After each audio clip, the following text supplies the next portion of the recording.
Hello, friends. How are you? How's things today? How's your Friday?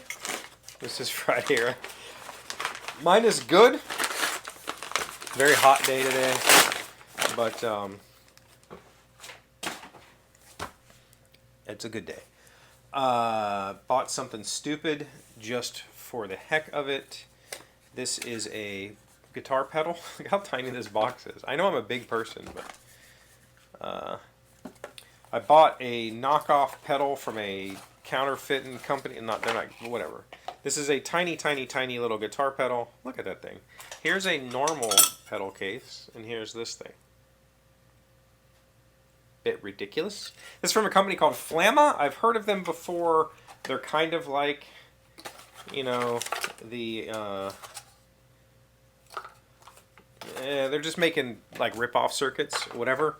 But I've been looking for some sort of effect on my bass for a couple of songs that we do where I want to be able to kick something on, like a funk sound, like an auto wah or something like that.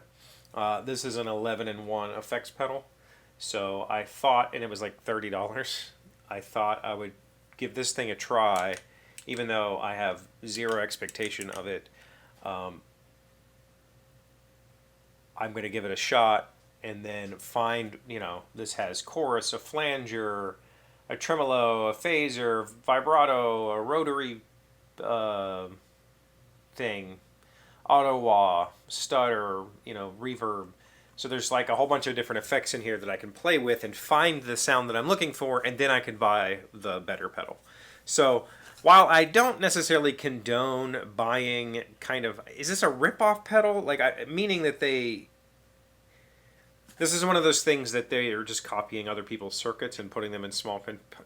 I don't really agree with that very much, but what this is going to allow me to do is save $2,000 buying all 11 of these pedals from a notable manufacturer to find the one that I want. I'll find what I want and then I'll buy the real pedal. So that's the plan. Anyway, I didn't need to tell you that. Doesn't matter. Just thought I'd show you how tiny this little guy is, and we'll see how it sounds. And if you're interested in hearing it, I mean, let me know. We'll run through it. This is a guitar pedal. It's not made for bass, and that's fine. I'm not really going to use this for bass. Most of the things I want on here there are bass specific versions of these effects that I will then seek out and try. Been a person that I watch on the internet, a person that I respect very much and I very much enjoy, he's a bass player, is Ian Martin Allison. Ian is part of Scott's Bass Lessons channel, but he's also a very accomplished bassist. He's a musician. He's an actual bass player who's a very good bass player. But one thing that I really like about Ian, and one of the reasons I really enjoy watching him, is his positivity. He's an extremely positive person, and he's very jovial and very real, and I very much appreciate that in people that I watch. And lately, he's been like on this crusade to kind of get this idea out. And so I wanted to parrot the idea. This is not my idea. The title of this video is not my title. Like, this is an Ian Martin Allison thing.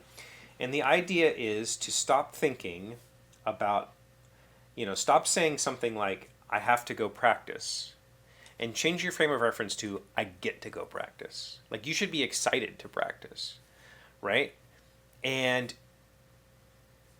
similarly, a while back, my friend Scott changed my mind, gave me a completely new frame of reference when he said, don't say no because of this. Like, if somebody asks you, can we do something, don't say no because we have this problem. Say yes if. So instead of no because, say yes if. And it completely changes my frame of reference. Like, not being dismissive, I'm being like, yeah, we can do that. We just need to accomplish this first. Let's start on that. And that has really helped me professionally be much more positive and have much better outcomes in life. And I think that this phrase from Ian Martin Allison, it's not, you don't have to, you get to. And I think it sure, that applies to playing an instrument. Practice is practice is practice, and it can be grindy, but you should be thankful that you have the opportunity to practice, right? It should be like, yeah, I get to practice. I get to go practice, because you could be doing much more difficult stuff. And if you are a person with the means to purchase an instrument and you have time on your hands to play that instrument, you're a pretty lucky person. Think about your life through history. And so this phrase, like in his regard, he's specifically tying it to the idea of playing an instrument and learning the instrument and spending your time with that instrument and putting in the hours on it. You can apply that phrase to all matter of life. It's not that like, oh, I have to go to work. It's like, I get to go to work. Like, I get to go provide for myself and my family. I have a job because, in recent times, especially for a government employee like myself, your job is kind of up in the air, right? Or it could be, and you might not have a job. And when you don't have a job, you'll be wishing you could go to work. So it's a really good way to frame up everything. You don't have to do it. You get to do it. And you should be thankful that you get to do it. I get to sit here and watch this YouTube video. I get to pick my instrument up and practice it. And that is powerful and rewarding. And it's a really great way of thinking about life. Because, it's hard, right? It's all of it. The whole thing. Our whole time on this planet is hard. There's lots of difficulties that we all have to go through. But that doesn't mean that's like a bad thing. It's a powerful thing. It's a life-changing thing. It literally will change your life going through struggles. And, whether we're literally talking about playing an instrument as a hobbyist because you're not a gigging musician, or doing your job, or, whatever it might be, the fact that you get to do that thing, that you're not in prison or underground or, incapacitated, you should be thankful that you get to do whatever it is you're doing, because it's not a guarantee, and it's not something to be taken for granted, right? Am I crazy? I don't think so. And I don't think Ian's crazy, and I very much appreciate his perspective on all of that. So I am going to practice. That's what I've got going on this weekend. Learning new songs. I also, yesterday was my 1-year bass anniversary.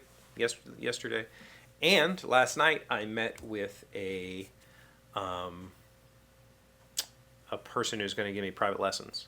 So I got to have my kind of screening call, or introductory call with a bass instructor.